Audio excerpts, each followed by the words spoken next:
What's up guys? In this video we're going to do a midterm review on the Wheeltop GeX gravel group set. So I've been using the Wheeltop gravel group set now for about 3 or 4 months, and I am surely out of this new toy phase, so to speak, whenever you get a new group set. I've been very impressed with it. It has worked flawless. I would actually say boringly flawless, which is saying a lot. But that actually will allow me in this video to talk about some of the other fine details of this group set and compare it with the SRAM XPLR and give you an idea of the differences there and if this group set is for you or not. Now let's first answer why I actually chose Wheeltop. If you've seen my previous videos, I do like to tinker with my different group sets, and so the Wheeltop gives you a ton of flexibility as far as what cassette, what chain you're going to go with, and I've chosen to just stick with the SRAM rival XPLR 13-speed cassette, but if you wanted to, you can go up to 14 speeds, which I've done that before. You can go down to 7 speeds if you want to, go with a retro build. But the group set is really perfect for those who like to actually tinker and really experiment with different group sets. Another reason why I chose it is because of the price. So if we look at the price of, let's say, Wheeltop GeX versus SRAM rival XPLR 13-speed, we can clearly see that the Wheeltop is quite a bit cheaper than the SRAM rival. Another benefit too is if you do not have a UDH frame, that is the only frame that the SRAM rival 13-speed rear derailleur is compatible with. With the Wheeltop though, you can run it on a UDH frame or just a traditional hanger system on older frames. Now I'm really comparing it with SRAM rival because the weights are very similar between the Wheeltop GeX and the rival group sets. So Wheeltop, whenever you order this group set, you just get the brakes, the shifters, and the rear derailleur. And so we can look at the rear derailleur first off. The GeX weighs about 400 grams, while the XPLR 13-speed with the battery weighs 459 grams, but you have to remember that you remove the hanger to install this on a UDH frame. So it comes out to be 432 grams, so about 32 grams heavier than a Wheeltop system.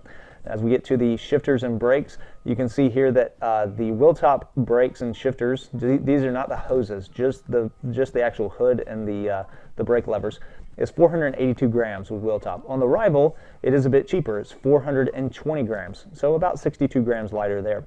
And then if we look at the actual calipers, so this is just one single caliper, no hose, but it does include the brake pads. The Wheeltop is at 105 grams, while the rival is 130 grams. So you can see if we add all this up, very similar weights. Now I will say that the Wheeltop setup is more time consuming than the SRAM setup, but once I have set it up, I have not had to touch it one bit. So it may take you a few times to get it just right, but if you go back and follow my directions on my previous GeX review, you can see some directions there. But essentially make sure that you allot plenty of time to set up the spacing between each individual cog on the Wheeltop system. That can cause some frustrations for people who come into it thinking that it's going to be set up perfectly for your setup. Now, when we're talking about shifting feel, obviously we're just talking about how the actual buttons are pressed to engage a gear shift. Now with Wheeltop versus SRAM, the Wheeltop, you do not have to press it as far to actually get it to engage a shift.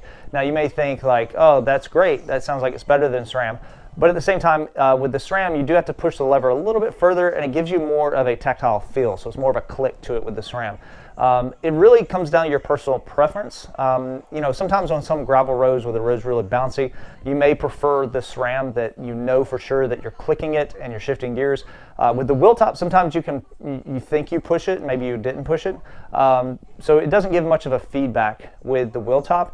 Now, what I'm talking about is pretty extreme conditions. I mean, probably less than 1% of your riding experience. All the times I've pressed the Wheeltop shifter, it's shifted. Just make sure you press it hard enough, obviously. But it just doesn't have as much of a movement or a click as the SRAM shifters. Okay, so here is the SRAM. You can kind of see here as I push in, you can see how far it pushes before it even starts shifting the rear derailleur. So I'm going to push it in, and there it is. So push in. All right, so now we are on the Wheeltop, and as you see here, on the right-hand side, you have 2 buttons. This is actually for the TX group set, which is their 2x system.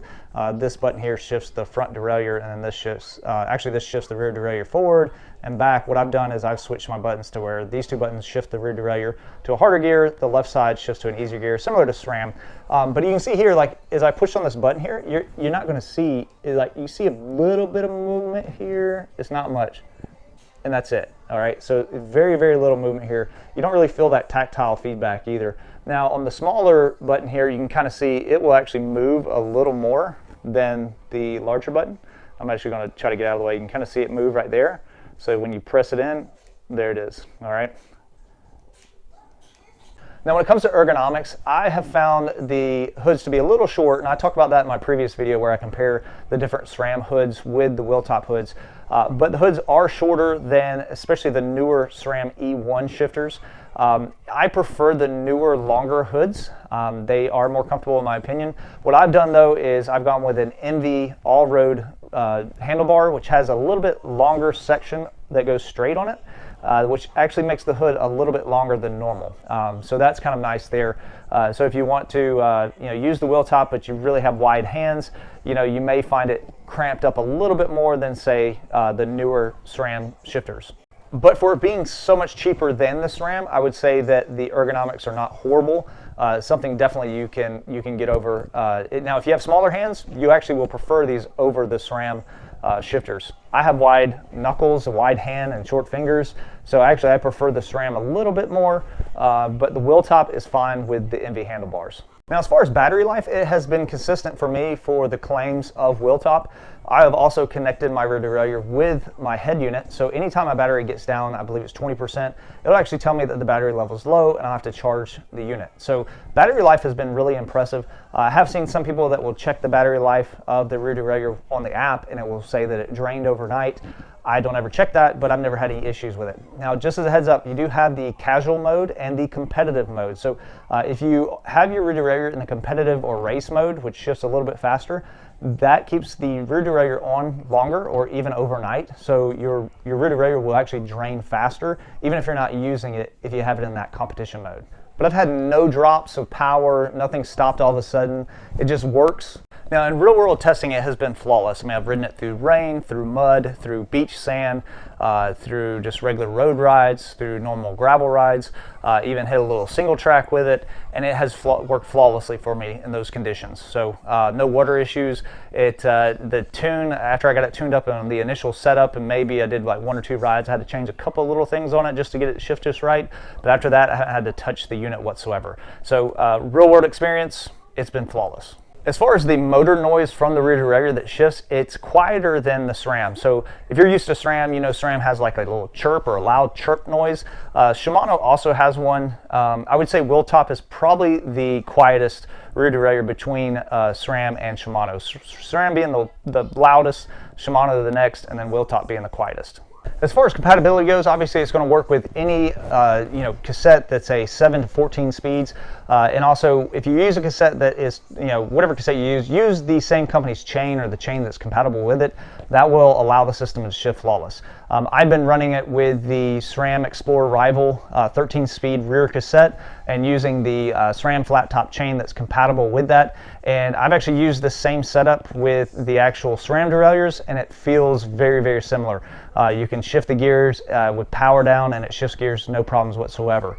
So if you do, whatever you go with, I would say just use the same company or compatible chain and cassette to make sure the shifting is flawless. Now, if you do plan to go with a 13-speed cassette, be sure to watch my video where I talk about the 13-speed cassettes that are compatible with the GeX system. Just because you may think you can just run like a SRAM XPLR 13-speed cassette on a normal frame without UDH spacing. You actually can't do that. So be sure to watch that video. I go into detail of which cassettes you can use, which you cannot use when it comes to 13-speed.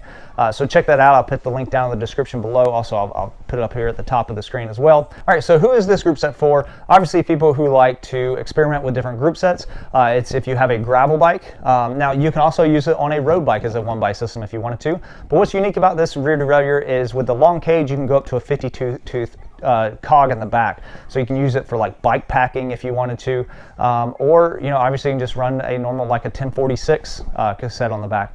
So as far as the compatibility of it, it's really, really versatile when it comes to the range of cassette you want to go with. It's also for those of you who have older frames that you want to go with the 13-speed cassette and you can't do it because you don't have a UDH set up right now. I'm thinking of something like the Giant Revolt, which has the adjustable dropout in the back, which is not UDH compatible. Giant will probably come out with a UDH frame, revolt frame soon, but let's say you have a Giant revolt and you want to go 13 speed. You can't do that right now with this SRAM setup. So Wheeltop is one of your options. And then obviously you have older frames as well that are not UDH compatible. So with Wheeltop, you're getting a very, very impressive group set. The quality may not be just at the level of Shimano or SRAM. It's very close though, but the amount you're paying for it is so much better than the other group sets. And you can basically adapt to any kind of speeds that come out in the future. 14 speed, you know, obviously it's going to come. You know, they keep going higher and higher. So Wheeltop will actually be ready for that as well. But obviously with these group sets that are coming out of China, you know, we are a little more critical of them. And I really thought Wheeltop was not going to be that good. I've tried several different companies before, like Archer, with their electronic group set. It did not work as well. It was not precise. It would change its tune between rides. Just was not shifting well. Wheeltop's the opposite. It is very solid. It keeps the tune as you're going through. You know, once you set it to that cassette, it's all good. You can adjust to other cassettes in the future as well. My units have been flawless. Most everybody's unit that I've seen online has been flawless. Obviously, some people will have issues with any kind of electronic group set. I mean, you see that from SRAM, you see it from Shimano. From the Wheeltop Facebook group, though, we've done several polls there just to see who has had issues. And about 80–85% of people say they do not have issues and they're happy with their unit. And then you have, you know, like 10% who say that, you know, they were actually covered under Wheeltop's warranty and they got new units and they were happy with that. And then you have like, I think 5% who bought it from a seller that was not Wheeltop authorized. So if you do buy this group set online, I would recommend just go to the Wheeltop website because that is where you're going to get the best support from Wheeltop. Now, I also mentioned Wheeltop. You know, they've been a company around for a long time. I think it was 1951 is when they were established. So they've been around for a long time. They're not going anywhere, so that's good to know. Also, they have purchased a majority stake in Rotor. So Rotor has new group sets out right now that look very similar to the GEX, and it's essentially the same tech. The only difference I really see is obviously aesthetics on the rear derailleur, and then the hoods are different on the Rotor compared to the Wheeltop. I really want to get my hands on the Rotor Uno group set because the hoods look very comfortable. They're a little bit longer, kind of like the SRAM. So hopefully I can get my hands on some of those and get a review on those in the future as well. So this is, in my opinion, a legitimate wireless group set that you can put on your bike and trust to actually perform well. And I think it's going to be around for a while. Now, if I do have any issues, I will report it on a long-term review, which will be coming out in the future as well. But so far, I've been very happy with it. I do have, I know many of you have been waiting for that 15-speed cassette. That will be coming soon.